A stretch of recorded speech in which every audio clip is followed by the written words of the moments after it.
मुझसे बड़े इख्तलाफात हो सकते हैं आपको। मिसाल के तौर पर इमरान रियाज भाई से मुझे बहुत सारे इख्तलाफात हैं, सिद्दीक जान साहब से बड़े नज़रियाती इख्तलाफात हैं, लेकिन कुछ पॉइंट्स ऐसे होने चाहिए कि जो हमें अंदाज़ा हो कि यहाँ पर कम से कम हम सब ने मुत्तफ़िक होना है। और फिर आपने देखा कि जब इमरान रियाज खान साहब से उनके साथ जुल्म रवा रखा गया तो फिर मैं अपनी बिसात के मुताबिक जहाँ जहाँ मुमकिन था मैंने भी कोशिश की, सिद्दीक जान साहब के लिए भी आवाज़ उठाई। तो कम से कम ये एक नुक्ता मुझे लगता है शुफ शुफ वाली सरकार के हवाले से कि ये मामला ना मेरी ज़ात का मामला है, ना ये सिर्फ हमारी बरादरी का मामला है हम सब का। ये आप यकीन कीजिए, मैं बड़ी दयानतदारी से और मैं मुकम्मल यकीन रखता हूँ इस बात के ऊपर कि ये पाकिस्तान के इमेज का मामला है, ये दीन इस्लाम के इमेज का मामला है, ये तसव्वुफ़ के, खानकाहों के, दरगाहों के इमेज का मामला है, और सबसे बढ़कर जो हमारा अक़ीदा ख़त्म नबूवत है उसके तहफ़्फ़ुज़ का मामला है।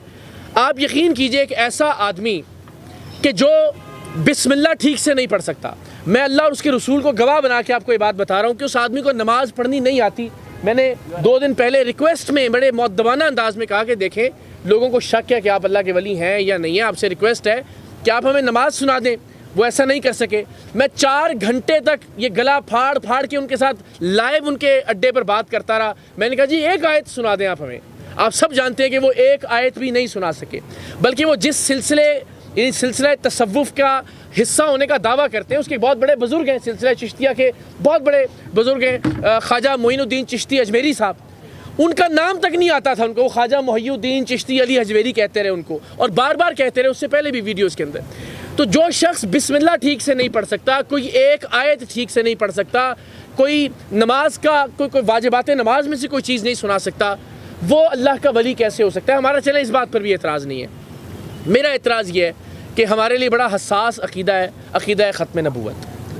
आप में से क्या कोई आदमी इस हुलिये, इस वज़ाक़ता या इस किरदार के आदमी को सिपा सालार ख़त्म नबूवत मानने के लिए तैयार है? कभी नहीं। यानी हम ये चाहेंगे कि ये आदमी हमारे अक़ीदे का सिपा सालार हो, ये आदमी दीन का चेहरा बन जाए। Very unfortunate.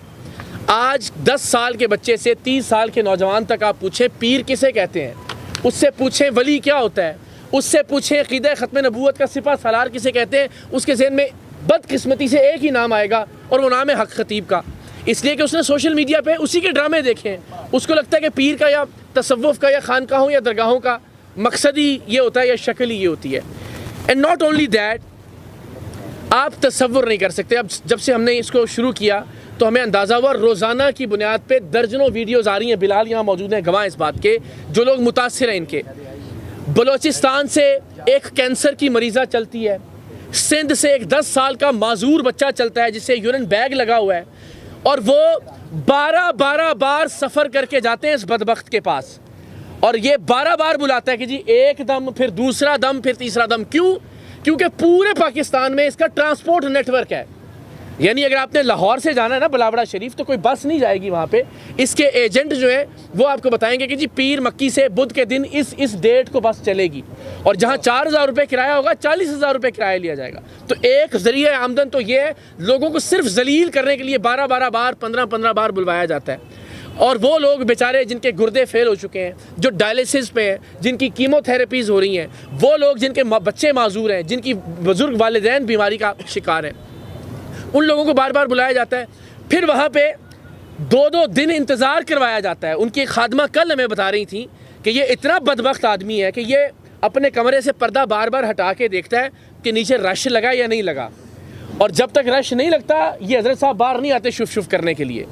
उस रश लगाने की वजह से 2-2 दिन इंतज़ार करवाता है, सर्दी में, गर्मी में, हब्स के मौसम में, बर्फ़बारी के अंदर ज़लीलो ख़ार करता है। लोग बेचारे, आपने भी देखा कि लाइनों के अंदर लगे हुए होते हैं अपने मरीज़ों को व्हील चेयर्स के ऊपर लेकर, सिर्फ इसलिए कि ज़रा इसका शशका बन जाए। फिर वो लोग जो 12 बार जाते हैं और जब वो कहते हैं हज़रत हमें तो इलाज आराम नहीं आया आपकी शुफ शुफ से, तो फिर ये कहते हैं अच्छा आपने कोई गलती की होगी। यानी इसको बोलता है कि जी आपने लहसुन नहीं खाना, आपने बड़ा गोश्त नहीं खाना वगैरह वगैरह। कहते नहीं आपने इनमें से कुछ चीज़ कर ली होगी, लिहाजा अब 12 बार बलावड़ा शरीफ आए। अगर कलर सईदा पे है, कलर अगर बलावड़ा है तो कलर सईदा पे बुलाता है। फिर जब 12 बार मज़ीद बुलाया जाता है, उसके बाद फिर इसके चेले कहते हैं हज़रत आपके ऊपर बड़ा सख्त किसी ने जो ना वो काला जादू किया हुआ है, लिहाजा आप 80 देगें दें। बंदा कहता है जी चले ठीक है, मैं घर बेच के मेरा बच्चा ठीक हो जाए, मेरी माँ ठीक हो जाए, मेरा भाई ठीक हो जाए, मैं अपने जेवर बेच के, अपना घर बार बेच के, अपनी ज़मीनें बेच के मैं दे देता हूँ पैसे, मैं देता हूँ, देंगे, बताएं किधर देनी है, कहते नहीं देंगे नहीं, पैसे में दे दें हम, उसकी रिकॉर्डिंग्स मौजूद हैं हमारे पास। इस तरह से बेचारे उन मरीज़ों को लूट लूट के, जो गरीब, जिनके पास डॉक्टर के पास जाने के पैसे नहीं होते, इसलिए वो कहते हैं शायद एक फूंक से या एकदम से हमें आराम आ जाए, वो बेचारे जलीलो रुस्वा हो के इस बंदे को लाखों रुपए देते हैं और उसके नतीजे में 11 अरब रुपए की जायदाद है जो सिर्फ पंजाब लैंड रिकॉर्ड अथॉरिटी की है। मैं इतने सारे कैमरों की मौजूदगी में अल्लाह को गवाह बना के आपको बता रहा हूँ, पेपर हमने वीडियो में पब्लिश भी कर दिए, सिर्फ पंजाब लैंड रिकॉर्ड अथॉरिटी, इसमें DHAs नहीं है, इसमें बहरिया टाउन की प्रॉपर्टीज़ नहीं है, इसमें इस्लामाबाद की प्रॉपर्टीज़ नहीं है, इसमें KPK की प्रॉपर्टीज़ नहीं है, इसमें सिंध की प्रॉपर्टीज़ नहीं है, इसमें पाकिस्तान के बाहर इसके असासे नहीं है, इसमें इसके सोने के ताज नहीं है जो लोग इसको पहनाते हैं, इसमें इसके हीरे की अंगूठियाँ नहीं है, इसमें इसकी अरबों रुपए की, करोड़ों रुपए की नहीं, अरबों रुपए की गाड़ियाँ शामिल नहीं है, इसके डॉलर और पाउंड जो कैश की शक्ल में ये मनी लॉन्ड्रिंग करके मंगवाता है पाकिस्तान के बाहर से, जहाँ जहाँ ये जाता है, मैं वो शामिल नहीं है। सिर्फ पंजाब का जो लैंड रिकॉर्ड अथॉरिटी का रिकॉर्ड है उसके मुताबिक 1100 करोड़ की प्रॉपर्टीज़ हैं, जिसे माना है, ये डिनाई नहीं किया इसने बाद में जो इंटरव्यूज़ दिए इसने कहा जी मेरे पास 1100 खरब भी हो तो कम है, आप सिर्फ 11 अरब की बात कर रहे हैं। और क्या फिर बदबख्त आदमी कहता है मैंने खत्म नबूवत सेंटर के नाम पर ये प्रॉपर्टीज़ ली हैं। भाई कोई प्रॉपर्टी 5 साल से आपके नाम पर है, कोई प्रॉपर्टी 10 साल से आपके नाम पर है और आज तक आपने कोई ख़त्म नबूवत सेंटर शुरू नहीं किया। और ख़त्म नबूवत सेंटर के लिए आप अपने नाम पे प्रॉपर्टी लेंगे, कोई इदारा होगा जिसका ऑडिट हो सकता हो, आप पर्सनल नाम के ऊपर कैसे ले सकते हैं? तो ये इतनी बड़ी बदबख्ती है। अभी मेरे साथ कुछ 4-5 टर्किश यूट्यूबर राब्ते में, एक टर्किश यूट्यूबर पाकिस्तान के लिए आए थे, कोई एजेंट इनको ले गया उनके पास, वो आप आजकल में देखेंगे भी, मैं वीडियो सेंड भी करूंगा आपको। तो वहाँ जाके इसने वो टर्किश को भी शुभ शुभ करना शुरू कर दी और वो उसने इतना नेगेटिव वो बनाया, हमारे यहाँ पॉपुलर इसलिए नहीं हुआ कि वो टर्किश के अंदर 1 मिलियन व्यूज़ उसके वहाँ पे हो चुके हुए हैं और कोई 1.5-2 मिलियन के उसके फॉलोअर्स भी हैं, उसका नाम समथिंग अली कुछ करके, तो उसका इंटरव्यू भी अभी हम करेंगे 1 आध दिन के अंदर। तो आप ये देखें, आप सब जानते हैं कि गोरे भी अब वो शुभ शुभ करके मीमे बना रहे हैं, ठीक है ना, वो सब जो आपके टर्किश यूट्यूबर्स हैं वो भी। तो क्या इमेज हम वो ये एक आदमी देखेगा कि यार एक पाकिस्तानी मुसलमान आमिल है या लीडर है, वो शुभ शुभ कर रहे हैं और उसके सामने 4 लोग हैं जिन्होंने लंबी ज़बान निकाली हुई है, या उसके सामने ऐसे लोग हैं कि जो उछल रहे हैं, कलाबाजियाँ खा रहे हैं, जिन पाकिस्तान का, दीन का, इस्लाम का क्या इमेज जा रहा है। मेरी आप सबसे रिक्वेस्ट है कि इस एक मामले के ऊपर हम सबको इकट्ठे होकर अपने तौर पर एक आवाज़ बुलंद करनी चाहिए, इसलिए कि ये आप यकीन करें, आप कोई एक वीडियो भी देखेंगे जो उसके मुतासिरा लोग हैं, रात को बाज़ औक़ात नींद नहीं आती कि यार इतना जुल्म भी कोई इंसान कर सकता है। तो मेरी रिक्वेस्ट है कि आप लोग प्लीज़ अपनी अपनी कैपेसिटी में परवरदिगार आपको इसकी जज़ा दे कि हम लोगों को इसके जुल्म से बचाने की एक इंशाअल्लाह अज़ीज़ कोशिश कर सकें। एंड मुझे बड़ी पॉजिटिव, बड़ी शानदार वाइब्स आई यहाँ हारिस से मिलके। इससे पहले भी मुलाकात है, कहाँ गए हारिस? अच्छा, आपके खाने का इंतज़ाम कर रहे हैं गालिब। तो मुझे इतना अच्छा लगा, मैं अपनी कैपेसिटी में जो मेरी हैसियत है, जो मेरी औकात है, मैं आपको ये अश्योर करता हूँ आज रिकॉर्ड के ऊपर, मैं जिस तरह से भी आप में से किसी के भी इनफरादी तौर पर या आपके प्लेटफॉर्म पर इज्तिमाई तौर पर किसी तरह भी काम आ सकूँ, मैं इंशाल्लाह आधी रात को साथ चलने के लिए तैयार हूँ, आपके साथ खड़ा होने के लिए तैयार हूँ, जहाँ पे जिस तरह, इसलिए नहीं कि चूँकि इस वक्त हमें कोई ज़रूरत है और हम खतीब के वाले से वो काम होता रहेगा और अल्लाह ने अगर चाहा तो यकीनन उसका अड्डा बंद हो जाएगा, लेकिन इसलिए भी कि हमें ये लगता है कि सबको अपने छोटे छोटे नज़रियाती इख्तलाफात को और चीज़ों को भुला के कम से कम इस एक मकसद के ऊपर इकट्ठे हो जाना चाहिए कि हम आपस में किसी के साथ भी जुल्म और ज़्यादती बर्दाश्त नहीं करेंगे और किसी दूसरे के साथ भी नहीं। इस पर हम सारे मुत्तफ़िक़ हैं और मेरी जो भी आजिज़ाना खिदमात हैं वो इंशाल्लाह आप लोगों के लिए हाजिर हैं। मुझे बड़ी खुशी होगी अगर आप मुझे ये एज़ाज़ दें कि मैं किसी काम आ सकूँ आप लोगों के। दूसरा, जो कल एक वाक़या पेश आया, अब ये देखिए, मैं DHA फेज़ 6 में रहता हूँ, कंपैरेटिवली हम सबको ये लगता है कि वो बड़ा सिक्योर, बड़ा महफूज इलाका है। वहाँ 22 मिनट के वक्फे से 2 बार फायरिंग की गई और 18 गोलियों के खौल तो पुलिस ने रिकवर किए वहाँ से खुद। पहली FIR में 3 थे, फिर उसके बाद ज़िम्नियों के अंदर उन्होंने ऐड किए और अभी तक पता नहीं चल सका कि फायरिंग किसने की है। यानी जिस जिस सोसाइटी के हर दूसरे घर पे CCTVs लगे हुए हैं, जहाँ डिफेंस की अपनी सिक्योरिटी के कैमराज हैं, जहाँ पे लाहौर का जो सेफ सिटी प्रोग्राम है उसके कैमराज हैं, जहाँ जो स्कूल्स हैं इर्द गिर्द और बिल्डिंग्स हैं उनके कैमराज हैं, लेकिन अभी तक पता नहीं चल सका। एंड आई होप कि पता चल जाए।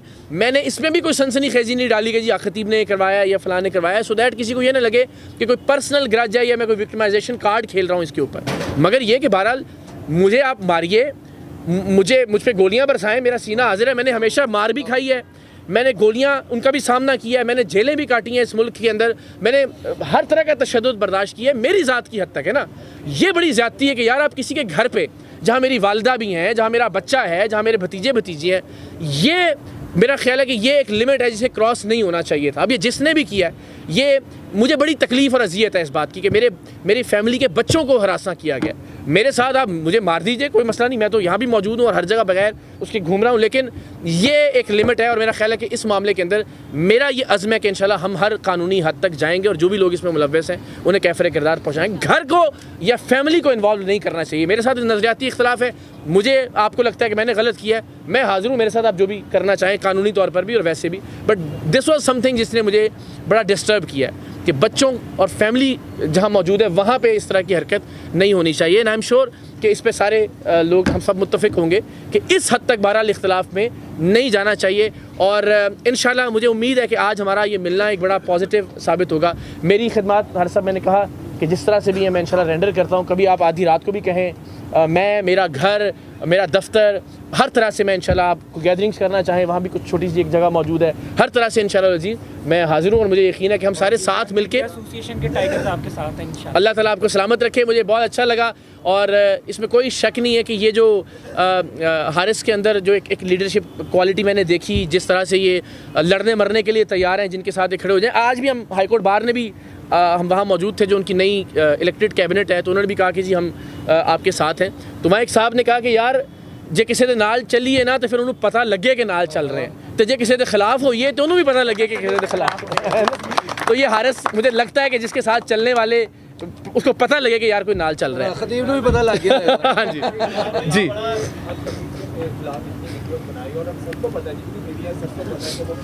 Thank you so much.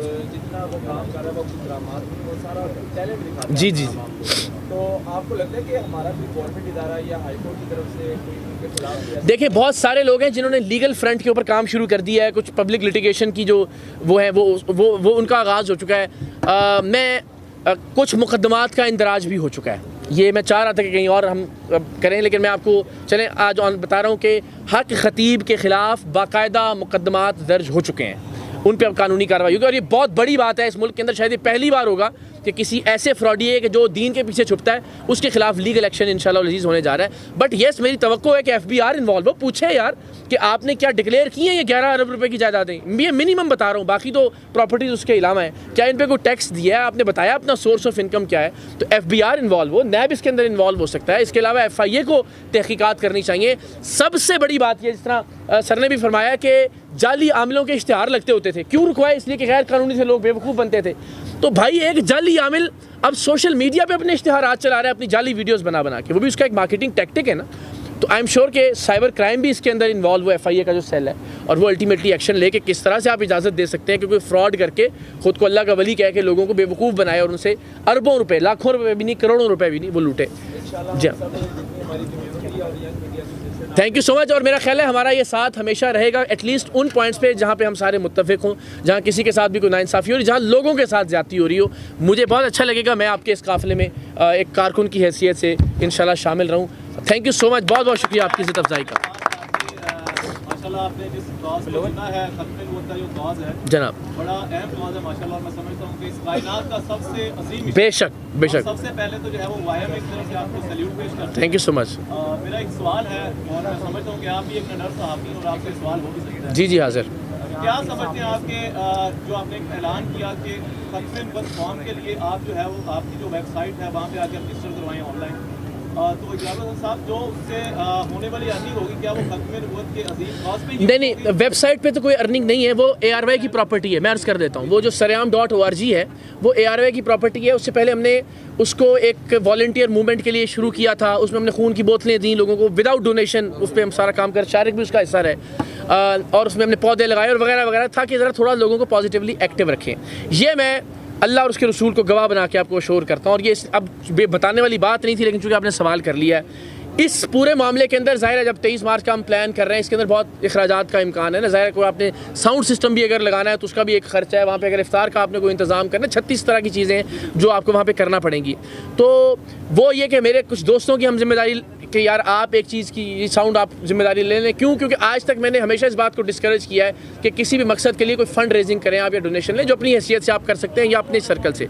तो इंशाअल्लाह अज़ीज़ सोशल मीडिया की, यूट्यूब की या फेसबुक वगैरह की जो भी कोई इसमें अर्निंग है, उसको इंशाल्लाह मैच करके उससे ज़्यादा ही वो इस कॉज़ के ऊपर ही खर्च होगी। मैं आपको यकीन दिलाता हूँ, इसलिए कि अल्हम्दुलिल्लाह मेरा एक ऑलरेडी एक रिस्क हलाल का, तनख्वाह का बहुत अच्छा सिलसिला है जो मेरी औकात से बहुत ज़्यादा है। तो ये मुझे इसकी ज़रूरत नहीं है कि अगर इस कॉज़ के ऊपर ही वो जो इससे आमदन अगर हुई है तो मैं आपको यकीन दिलाता हूँ, आपको नज़र भी आएगा इंशाल्लाह उस इवेंट के अंदर कि वो हम किसी से मांगे बगैर उसको खर्च करेंगे इंशाल्लाह। देखो वो वेबसाइट मेरी प्रॉपर्टी नहीं है। सॉरी, क्वेश्चन है, जैसा कि आप हमारा सासा है, पूरे पाकिस्तान की कोने-कोने में आपकी आवाज़ है और हर तरह आप नहीं आपका शुक्रिया। ये बता दें कि रिसेंटली जो वाक़या हुआ इसमें आपने अपनी सिक्योरिटी के लिए कोई एप्लीकेशन दी है सिक्योरिटी के लिए? मैंने ना जी हमेशा जब मैं कराची में था ना तो बहुत सारे ऐसे वाक़यात हुए कि जब मुझे जब CID इसने IB ने तशद्दुद किया, उससे पहले बेशुमार हमारा काम ही रोज़ाना की बुनियाद पर है। तो हर इंसिडेंट के बाद जो मुतल्लिका पुलिस अफसरान ने बहुत सारों से दोस्तियाँ भी होती हैं, तो वो कहते थे कि हम पुलिस की सिक्योरिटी भिजा देते हैं। मैंने ज़िंदगी में आज तक स्टेट के ख़र्चे पे कभी कोई प्रोटोकॉल, कोई सिक्योरिटी कभी ना ली है ना